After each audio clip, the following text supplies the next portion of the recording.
She believes that the child is a soul with a divine potential to whom enough skill should be given to lead an active life. It is her aim to motivate her students to become physically fit, mentally alert, and morally awakened individuals. In her opinion, mutual respect has to be the dictum if you are a Jaipurian at heart. Her determined decisions have motivated the Jaipurians to explore their potential and give their best, as she firmly believes that opportunities at school and the powerful impulse of nature will connive to make her students responsible and conscious leaders. It is my extreme honor to invite our dynamic principal, Promini ma'am, to share her thoughts with us. Vande Mataram to all present here. It's an honor for me to address this august gathering, which has been embellished by the presence of so many dignitaries, parents, students, and above all, our much, much revered, much, much loved Vice Chairperson, Mrs. Anjali Jaipuria. Dear parents, children, and my dear teachers, we know that we are living in a world which is ever changing. And if we look at the changing world, or all the changes that have happened over centuries, we perhaps understand that science, technology, literature, they bring about societal change. And in every era, one of them dominates. This is an era where science and technology are dominating, I would say even over literature. And they are bringing about a certain kind of revolution where the present generation is changing much, much faster than the generation of parents who are raising these junior school children. And we are leaving a lot to them, which is the right thing to do because therein lies their growth. Now, on one hand, parents are becoming more and more well-informed. Their expectations are increasing because the world is becoming materialistic.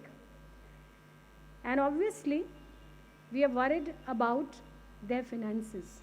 So we look at the competitions that children have to face, and that creates a certain kind of restlessness in us. So education has become more of preparing the children for competitions. I'm not saying a competitive world. I'm saying for competitions which will take them to a good college and then to a good profession.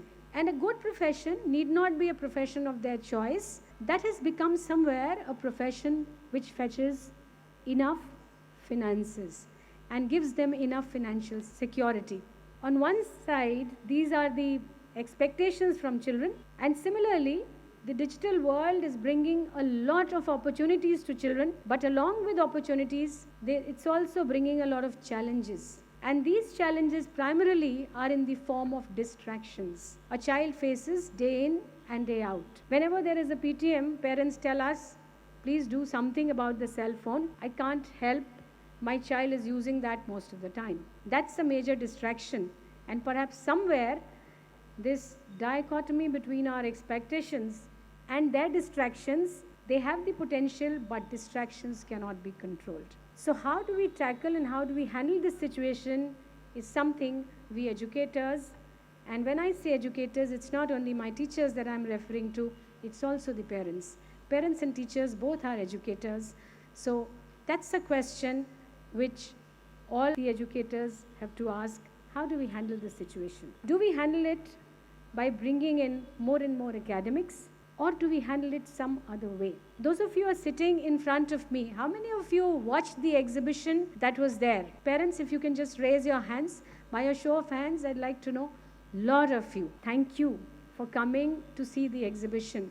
There was a purpose. Now, if you look at that exhibition and you recall what you looked, you must have realized those children who were doing the Nukkar Natak, they perhaps learned the best of lessons that have to be learned. The children who made the science models and the ones who were in the computer lab applying artificial intelligence. They took education beyond books. You must have gone to the commerce section, you must have gone to the psychology exhibition. All of them made education real. They applied what they had learned, they went much, much beyond the books, and that's the skill which is required in the present times. It was about problem solving, it was about application. The dancers who were there, the musicians who were there, they were a picture of absolute perfection which comes out of concentration. The paintings that you saw, the clay models that you saw, they were born out of concentration of children. And when children made those, if they were doing something at home, I'm sure you'll agree with me if I say they did not hear what you speak, because there was such a level of immersion in what they were doing. And that's what we want from our children. We want them to concentrate. So when we allow children to do what they enjoy doing, we create those skills which can take them far, far in their academics. And that's when we stop the distractions. So the need of the hour is not to only stress on marks. I'm not undermining the importance of marks or academics at all. That is very, very essential. But because of the distractions, the children may not reach their fullest potential in that arena. And for that, we have to give them, expose them to a plethora of activities for two reasons. One, so that they can find their sweet spot, they can find where their joy lies, and two, they can develop those skills which are required to be a perfect student, to be a student who gets high academic scores. And these skills are essential if you are looking at a good college or if you are worried about a good opportunity. So I just request all the parents sitting here in front of me to please question your child if he is not availing the opportunities which the school is throwing at them, in which the school wishes to immerse them. That is the purpose of education here.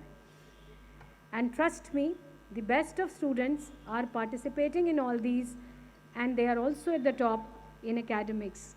The ones who get the best results in the board exams, we give a lot of importance to that. They are the ones who have perhaps participated in the most number of activities throughout the year. Activities are not distractions, they are something that wean the children away from distractions by creating joy from them. I'll just share a little anecdote from Michelangelo's life and a little bit from a book that I read on Geet Sethi. So there was a match which Geet Sethi played in his career, and he put in a lot of effort in that match. He was almost at his best, but he lost it. And later, when somebody asked him, he wasn't glum. He was not disappointed. He said that was a match when he realized what was the sweet spot. The sweet spot was not winning. The sweet spot was that excellence to which he reached in that match in an attempt to not falter. Michelangelo was in a chapel painting something, and one of his aides, he called out his name, but there was no response from Michelangelo. He went ahead trying to find Michelangelo, and he could not see it anywhere. And then in the darkness, he heard a little whisper. He moved forward, and there he saw Michelangelo almost near the ceiling. And he said, "What are you doing up there behind that pillar?" Michelangelo was painting a little bird, very, very close to the ceiling. So he said, "Are you crazy? You are painting a little bird so close to the ceiling. Why do you do that?" And Michelangelo replied, "I'm not bothered about who's seeing or who's not seeing. I am here up because I have observed the bird in the sky, and I want to create that absolute image over here. I want it to be that perfect. I don't care who watches. People may not be able to see it, but I am seeing it. So, parents, that is a child we wish to create, but that is possible if we immerse our children in their joys and allow them to experiment, to explore, and to be what they are along with the academics which we value. This has been an incredible year of growth for all my children, my faculty members, and behind that is a vision, the vision of our vice chairperson who stresses on development in all realms, and that is being drilled into everybody to such an extent that we are talking of all these four walls time and again. Please talk to your children about wisdom, strength, harmony, and perfection. Our vice chairperson is definitely an embodiment of this, and we want to create children who value wisdom, strength, harmony, and perfection, develop in all domains, physical, vital, mental. This development is what the school aims at, but this cannot happen without the support of all the parents. And if our children are developing and consciously transforming themselves in this domain, then this is a moment when I must pay gratitude to all my 270 teachers, my 100 admin staff, and the 14 heads, out of which I am just a little link carrying this mantle forward. I also owe my gratitude to all the support staff members who are helping us in keeping the school safe and clean. My regards, my gratitude to all the parents for joining hands with us to bring out the best in children. Thank you so much. Thank you so much for your kind words, ma'am.